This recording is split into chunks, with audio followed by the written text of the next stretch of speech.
Good afternoon. Welcome to today's webinar event. My name is Josh. I'm going to be your presenter today. We're here to talk about Church Windows accounting and entering the budget. All right, so we're talking about when we're in accounting about budget, entering the budget. So in the upper left corner, we see budgets. I can click on budget in the upper left up here, and that would reveal then the place where I could certainly enter the budget if I wish. I'm talking about right here. Let me get my drawing tool out here and see if I can steer some focus. We're talking about right up here, budgets in the upper left corner and budget right up here, okay? If, the other way that you can access that as well is by going to, where is it? Budgets in the very center here. Right here, you see the little jar icon between bank reconciliation and reports. You can enter the budget there. You can open the budget window there. Before we get started on keying in the budget, I want to talk about a couple of really important things about it. Of course, a few technical things about it. The budget can only be entered for income and expense accounts only, essentially your treasurer's report accounts, okay? Cannot enter budget for assets, liabilities, and funds, or any of your balance sheet accounts. So only income and expense accounts only. This is true for virtually every accounting system, at least the good ones, okay? Second, and this is something that we kind of go around a lot with on our calls, technical support calls with our users, is a budget, folks, is just an estimate, an educated guess or an estimate, okay? It is not real money, okay? That's something that folks really, really get confused about is they go, well, I'm over budget, I don't have the money. That is just not true, okay? It's just budgeting is simply a way of managing and controlling our money or our spending, essentially, okay? It's a controlling tool, a management tool, an administrative tool. It allows us to make sure that we're managing and administering our money well, exactly, and in control of that, okay? The budget amount entered, of course, that we enter, the budget amounts we can enter for both income and expenses can be compared to the actual income and expense monies that are amounts that we receive and post throughout the year by simply looking at the treasurer's report. Okay, the treasurer's report is the report that is the only report in Church Windows that compares the budget to the actual, and we're going to look at that here in a little bit later. Okay, folks, and I can't stress this enough, and this is really the final point we want to make about this is I've been doing this for 22 years plus. Okay, and I look at a lot of books for a lot of churches. And the most common problem I see with regards to budgeting is they budget for the expenses and how they're spending their money. They do not budget for income, okay? Folks go, well, why is it important to budget income? Well, how do I know possibly how much I'm going to have to spend if I'm not anticipating how much I'm going to be bringing in income, right? That's when we're beginning the conversation about a balanced budget, okay? Because otherwise, if you don't budget income, it's just a wish list, right? You're basically saying, okay, the money's going to be there to pay for whatever it is we're looking at or whatever we're spending our money on, without having any concept of how much money we're going to be bringing in the form of income to be able to spend. And folks ask me a lot of times, well, how do I possibly know how much I'm going to be bringing in income? If, possibly know that. How can I possibly anticipate that? Well, certainly, folks, as we go in, like I was mentioning before, the treasurer's report, the treasurer's report shows income and expenses, and I can run the treasurer's report for any prior year I want. And in fact, this is probably a good time to talk about our newest report in Church Windows Accounting called the Annual Comparative Treasurer's Report. And what this report does is it allows us to be able to include multiple years worth of actual income and expenses on a report for just the actual income and expenses. So when I'm choosing in this case is 22, 23, and 24. Now, if I'm budgeting for 25, I'm not through the end of year of 24 yet, so that's going to be a little misleading. I could go back as many years as I want, but then simply when I click print, this report is going to show the actual income and the actual expenses that I have for the years that I've selected. Okay, so basically looking at your previous year's income you know, here's how much, and educated guess again about how much income we're going to be possibly bringing in for the year by looking at those prior years' actual income. That's how you know how much you will have to possibly spend without, dipping into reserves and what have you, is by looking at those prior years. So that's how you anticipate your budgeted income is by looking at the actual prior year's actual income for 2 or 3 or 4 years or 5 years prior to the year that you're wanting to budget for. Okay. And it's a very similar process when budgeting our expenses. Okay. Because, the logic says, and again, I want to point out again, if you go, okay, I've got, $200,000 in expenses that I'm budgeting and my income says I'm only bringing in 150,000 possibly, where is that $50,000 shortfall coming from? Okay, this is why the budget is here, is you've got to know how much you're going to be bringing in to know how much you have to spend, okay? So what does that mean? If I've got a $50,000 shortfall, either giving's got to come in to support that. I'm going to be tapping into some of my reserves, or the other option, of course, is to really learn to pare down those expenses and get that down to where our anticipated income is. Okay. So again, by looking at either the new annual comparative treasurer's report that we've added in the software here, sorry, I've got 2 screens here. I'm closing out of that. That's a really newest report in Church Windows Accounting is the annual comparative, okay?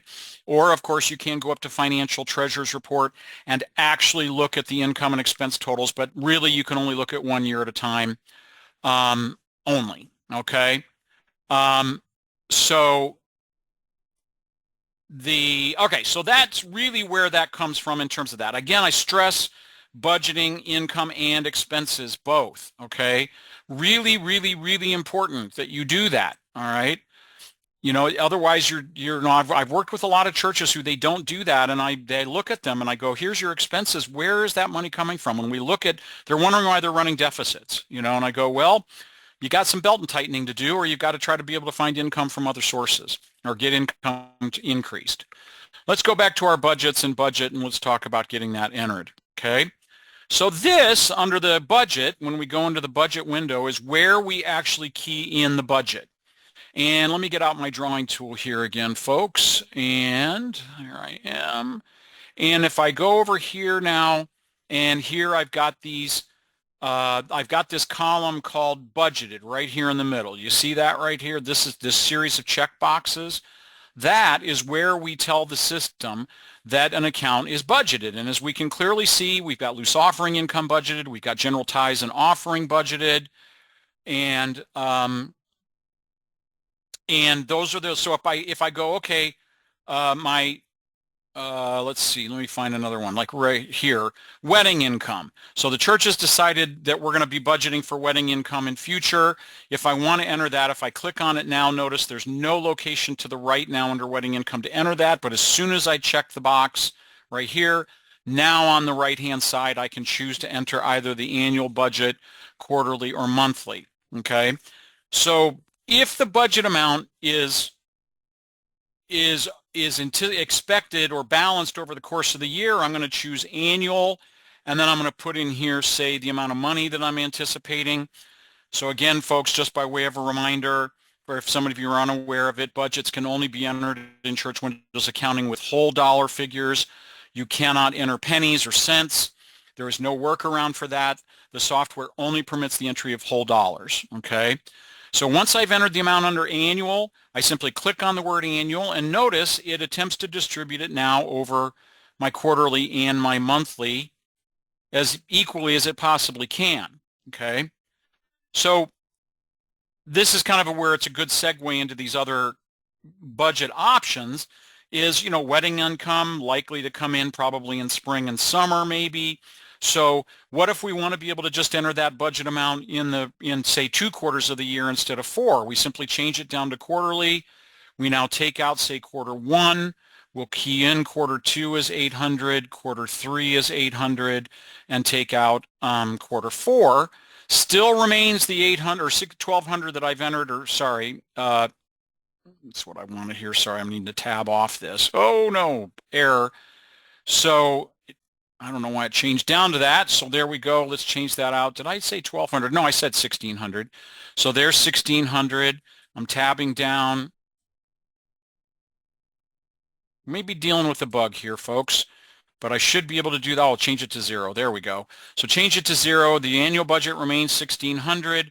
I've got now under quarterly, and notice what it's done under monthly. Okay. It's also then attempted to equally divide that same $800 over each one of the 3 months that are within the respective quarter. So the software is pretty good that way. If I need to, I could go down and choose monthly and edit the individual monthly figures if I wish. But you have full control here as to how the budget amounts are entered, okay? And so it's literally that easy. Don't overthink it, you know? It's literally choosing. If you just go, oh, I just want to subdivide, have the software subdivide the amount as evenly as it possibly can over the course of the year. Then I'm going to go ahead and enter that in annual. If I want more control about entering it under either quarterly or monthly, I'm going to choose the quarterly or monthly option and enter the appropriate amounts as needed, okay? Okay, if I want to remove the budget amount, of course, for an account, all I do is simply uncheck it.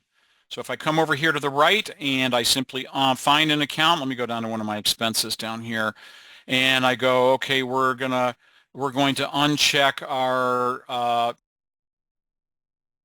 let's see, youth trips expense. So we're going to uncheck that, and it pops up and says, delete budget for this item. If I say no, it'll leave it there. If I click yes, it unchecks it, and the budget then is removed for that account. So if I do go, okay, I want to re-enter that again, all I do is check youth trips again. It now opens up a spot there to the right where I can enter the budget as needed, okay? Seriously, folks, there's just not that much to keying in or entering the budget, all right? It is literally that simple. You take the report with the amounts that your budget committee gives you, you go open the new year, you go down the list, you check these boxes, enter these amounts. It's that simple, okay? Final thing I want to talk about is on at least entering the budget itself. There's a few other things here, is just a couple of other things to wrap up, is this is one of the most underutilized features, I believe, in the subtotal function in the program, okay, is that you can actually budget for a grouping of accounts, or in this case, subtotal, okay?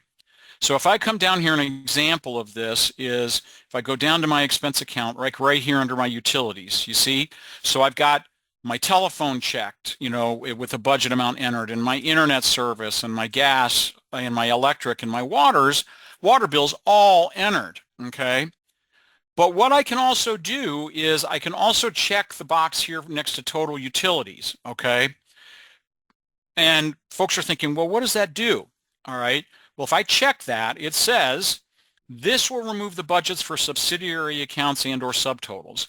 And if I click continue on that and I go yes or okay, look at what it does. It puts the whole amount of all 5 of those accounts into the actual subtotal called total utilities. So you're thinking, well, what does that help me with? Well, think of it more as a broader division of the expenses. What I mean by that is what really matters is how much we've expensed on all of our utilities collectively throughout the year, as opposed to the amount that we've budgeted for a single account.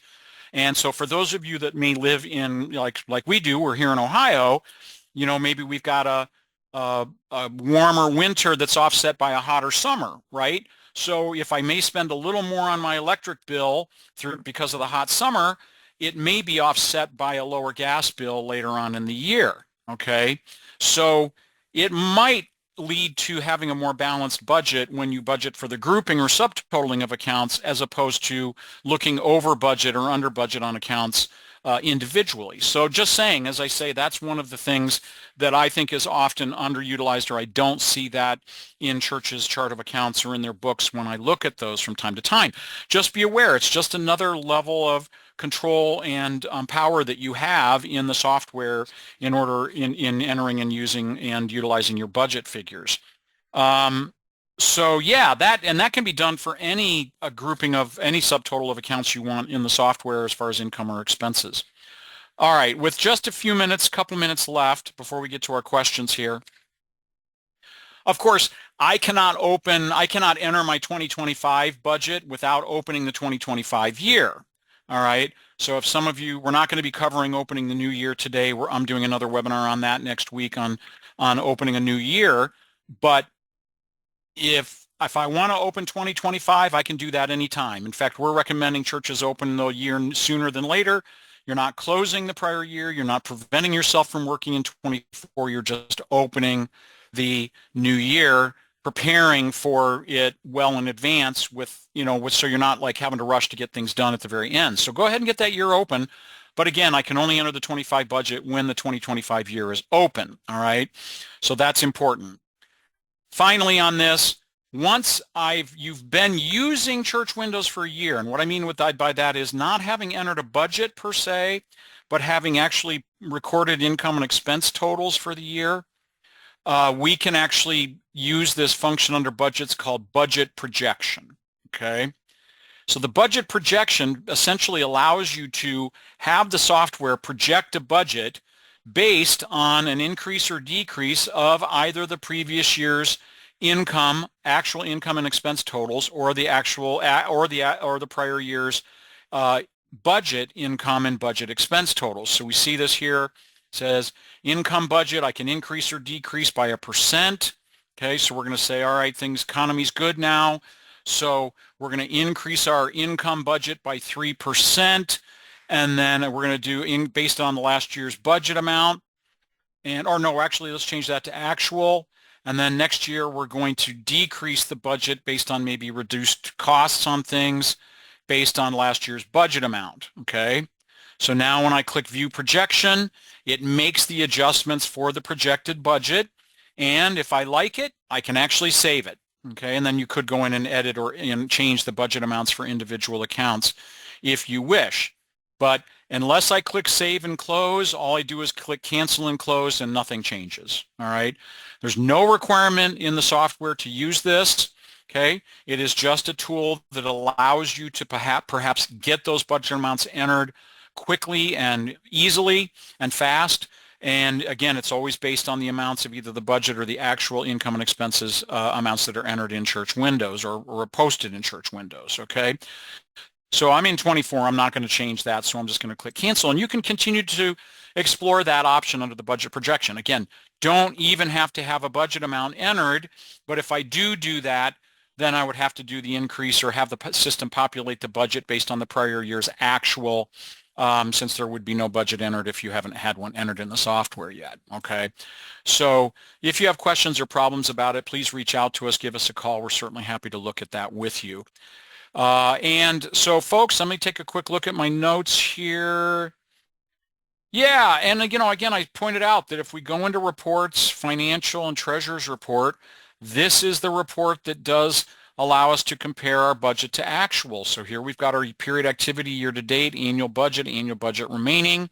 Any of the other budgeted columns that I've got are listed on the right if I want to see those. And we simply click print in the bottom right corner, and it brings up my treasurer's report and allows me to compare that, to see my actual compared to my budget for the year, okay? So that, folks, at about 10 minutes till the hour is where I am going to leave our topic for today.